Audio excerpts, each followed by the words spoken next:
Hi, I'm Karen and welcome to Pink Planet Planning. I'm doing a Q&A today on my planner addiction / hobby. And this is based on a prompt shared by Sam Kelly. I will link her information below. Check out her Q&A video as well. So let's get started with question number 1. First question, tell us about yourself, as much or as little as you would like. I had mentioned this in another earlier video that I had done about 6 months ago, which is about the time I did my last video. My name is Karen. I already mentioned that, you know that. But I am a peer recovery specialist. I am a mother. I am a wife.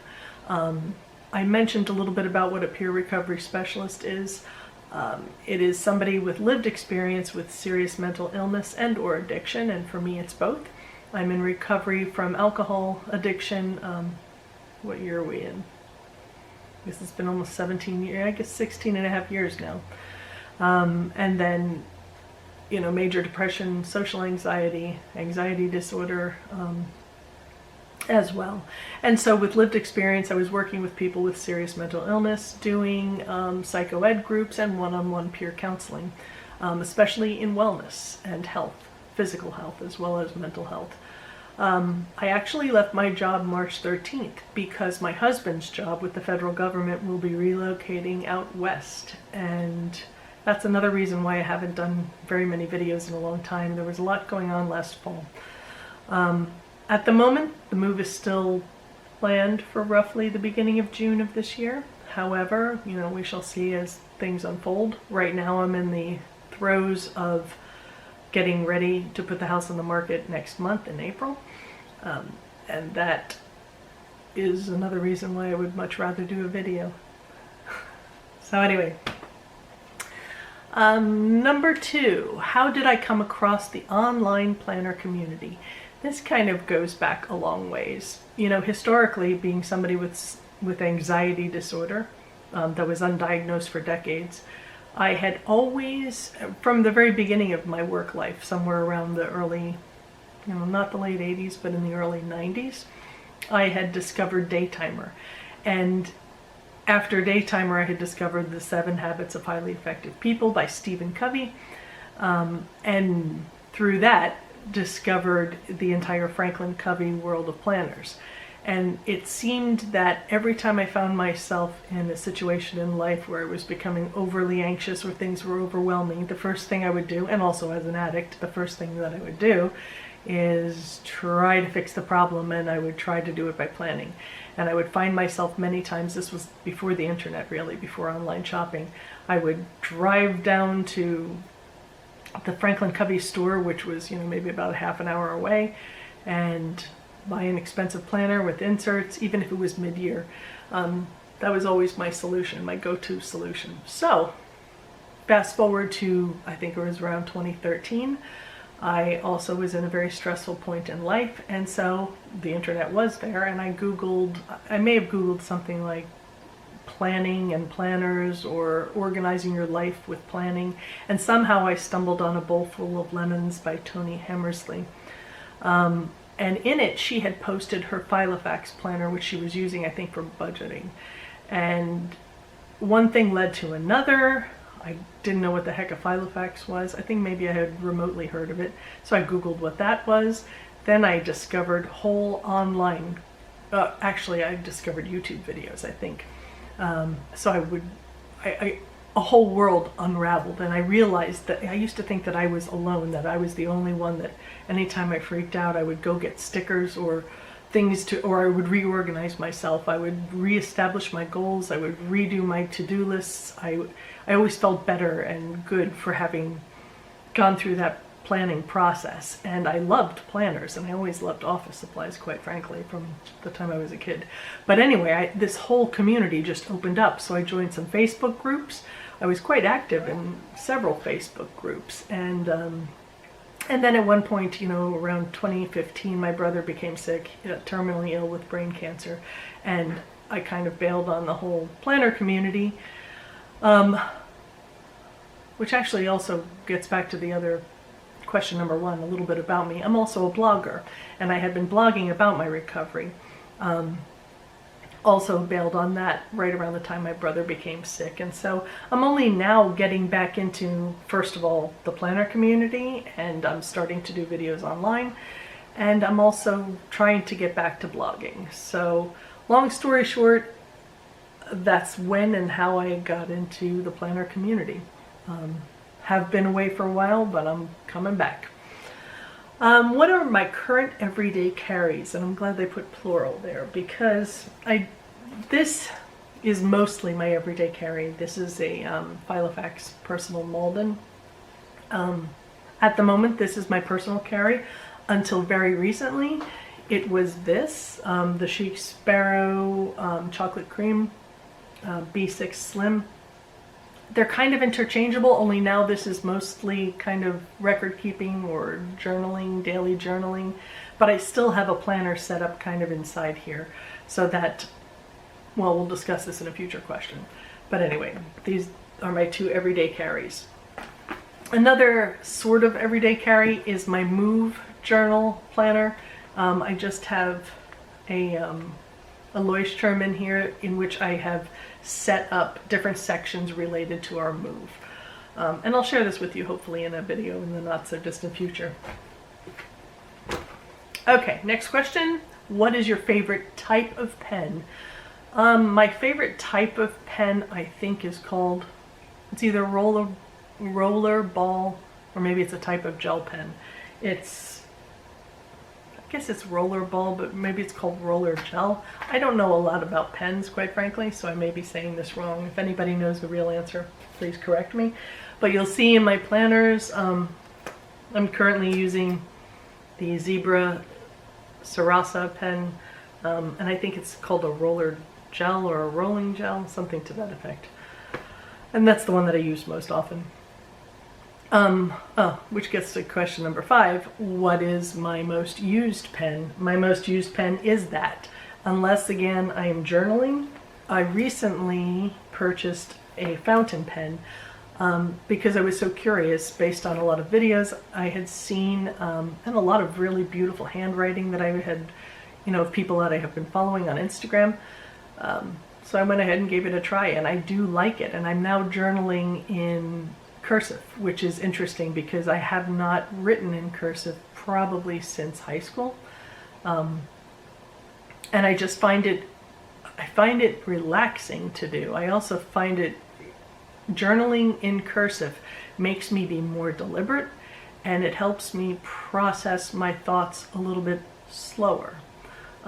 So that, yes, I can blog things out and I can type very fast, but when I am handwriting in cursive in my journal, I find it to be a much more meditative process. It's much more, it grounds me a little bit. So, next question, what are your favorite planner accessories? That is a really great question. Favorite planner accessories, of course, are washi tapes, of which I have a lot. I currently love these purples and greens right now. Greens especially for the month of March. But yeah, I'm digging it. I love washi tape. I love stickers. Have a ton of stickers, and a lot of them are functional stickers. And actually, one of my favorite functional stickers don't exist anymore, to the best of my knowledge. I used to get them at the Franklin Covey store, and I think the last time I saw them was about 15 years ago. And fortunately, I was in a hoarding kind of frame of mind, and I had purchased a bunch of them. But these are stickers, functional stickers for calendars or planners that used to be sold at the Franklin Covey store. Don't even know who makes them, and I can't seem to find them any longer. The other favorite planner accessory that I have, I love clips. And I love little charms that, say something. This one for our move says, "The mountains are calling and I must go." That's a John Muir quote. That harkens to where we're moving to. This other planner charm, I do like having a little something on my planners, in particular in my traveler's notebooks. And then I also adore the Woolly Planners paper clips. They're made of felt. Some of them are actually knit. which is really neat. But yeah, she has a link below also, the Woolly planner. She has some great clips. There's another felt clip. And let's see. What have been my biggest challenges when it comes to planning? I am my biggest challenge when it comes to planning. Okay, sorry about that. Got interrupted by the dog who sensed another dog walking outside. So, where was I? My biggest challenge when it comes to planning, again, that is me.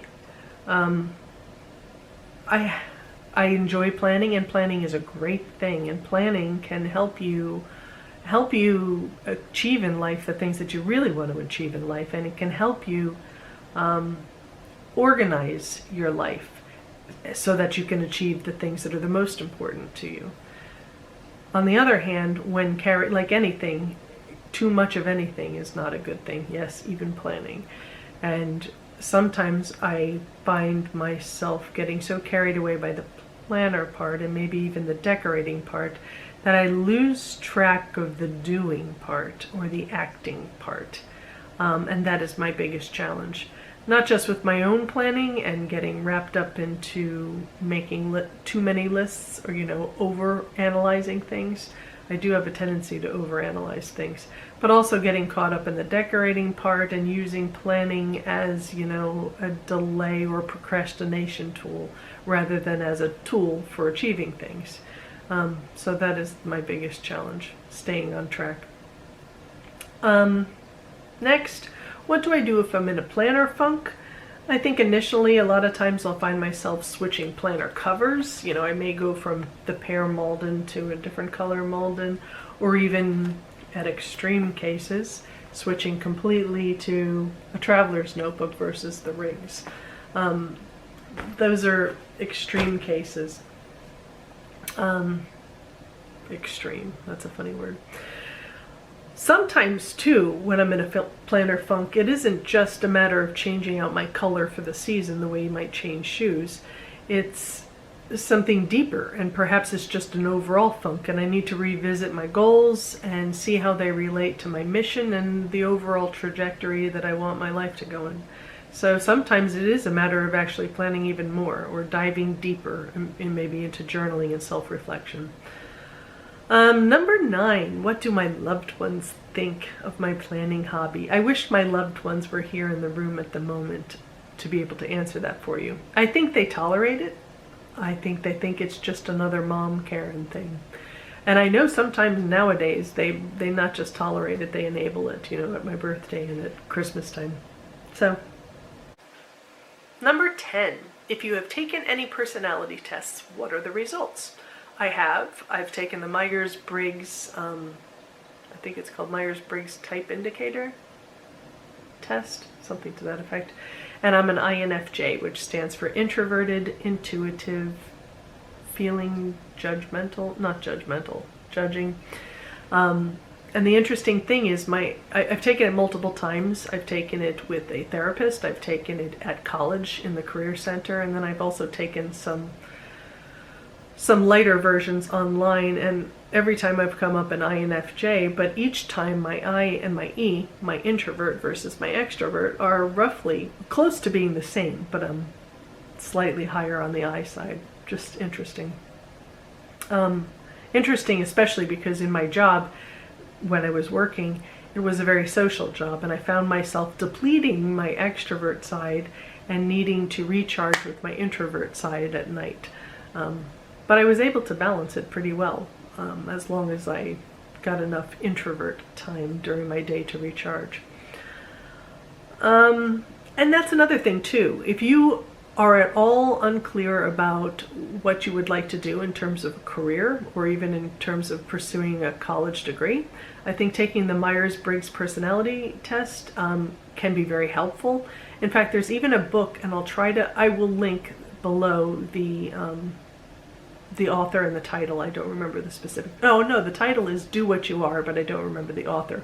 I'll look it up and link it for you below. It's an interesting book because it gives you all the Myers-Briggs personality types, and then gives you some suggestions for careers and fields that might be of interest to you or that have a tendency to be of interest to people in your personality type. So it's something worth checking out.